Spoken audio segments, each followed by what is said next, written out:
When you know your pace, you can get through the gauntlet of the 1.5 mile Cooper test with your best time. In this video, we'll cover a prep workout to find your pace, a pre-test warm-up session, and tips for staying on pace throughout the test. At age 49, I wanted to run 1.5 miles in under 9 minutes for the first time in 10 years. I committed to a 20-minute plus intense weekly training run every week, but I wasn't running many miles and didn't know how my overall training would translate to the Cooper test. The Cooper test is a highly reliable health and fitness measurement. Find your age group on the left and scan to the right for your target times. Cleveland Clinic research data shows the health advantages of improving your fitness. When you finish the test, you'll know where you stand and how much you need to improve for a better survival rate. With our goals in mind, we can prepare for the test. Trained athletes run interval workouts to practice their racing pace over shorter distances, with rest breaks between runs. This workout uses the same method. It starts with a thorough warm-up, followed by 2 half-mile runs and 2 quarter-mile runs at your expected pace for the test, with equal time recovery jogs after each run. For the first half mile, take your best guess at your pace. When you finish, jog or walk jog the same amount of time you ran. Then run half mile number 2. The second run should come out near an optimal target pace. Focus on holding that pace for the quarter-mile runs as you finish the workout. In my case, the first run was quick, but I naturally slowed down afterward to a pace I could stick with for the rest of the workout. Using my target pace from the workout of 5:52 per mile, I had a good shot of reaching my goal of going under 9 minutes for 1.5 miles. If you're going to do the Cooper 12-minute run for your test instead, you can do the same workout by running 4 minutes times 2 plus 2 minutes times 2 with equal length recovery jogs in between. If you have a track you can use when you run this workout, it'll help a lot with your pacing. Same thing for the test itself.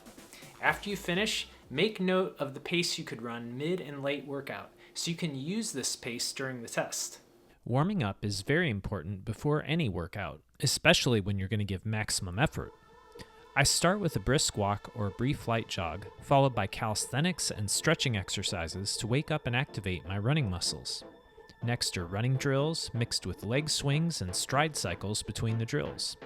My drills are A-skips, karaoke, high knees, and backward running. I get my heart rate up enough to prepare my muscles and feel warmed up, but not so much to take energy from the test itself. It takes me about 10 to 15 minutes. Now that we have a roadmap for the test and a solid warm-up session, we'll look at the tips to stay on pace during the test. The better you can mentally adjust during the run to keep yourself near a constant speed, the better your finish time will be. Despite what I learned from my workout, my enthusiasm started me out a little fast. A track would have helped me catch this earlier, but my first lap was 4 seconds too fast. I was feeling fine, I relaxed and settled into a better pace.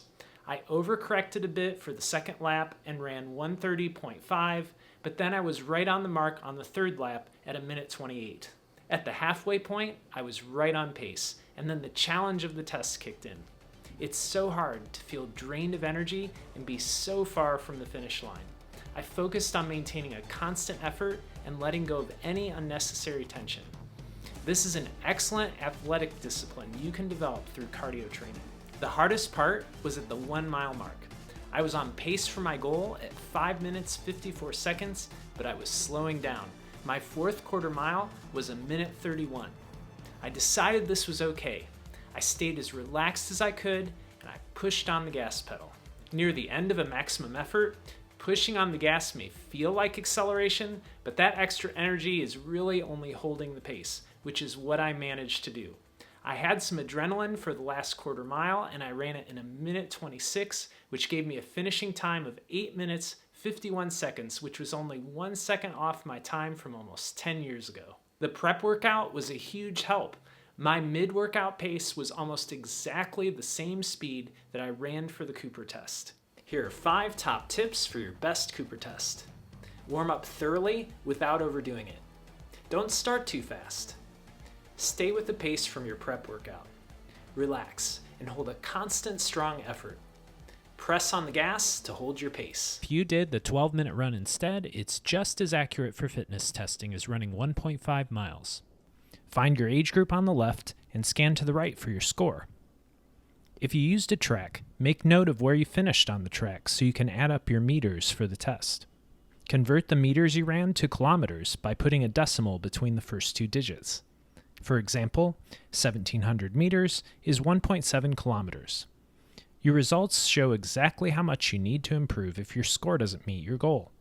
The color coding indicates your fitness level with the associated health risk and survival rate from middle age.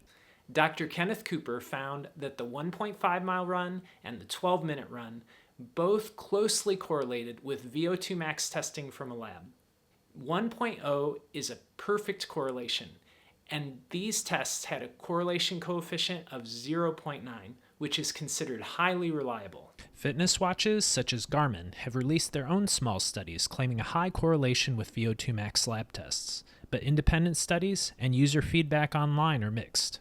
Your VO2 max is a window into your future cardiovascular health and even your survival from middle age.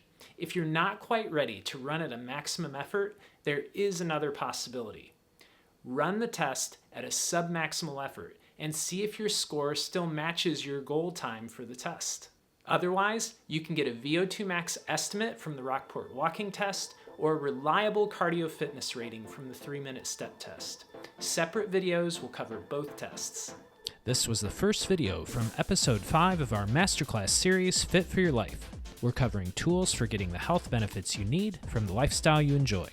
Please share in the comments below about your fitness goals for this year and check out the other episodes if you haven't seen them yet. In the meantime, subscribe to this channel, then you won't miss any upcoming videos on health, exercise, and fitness. See you next time.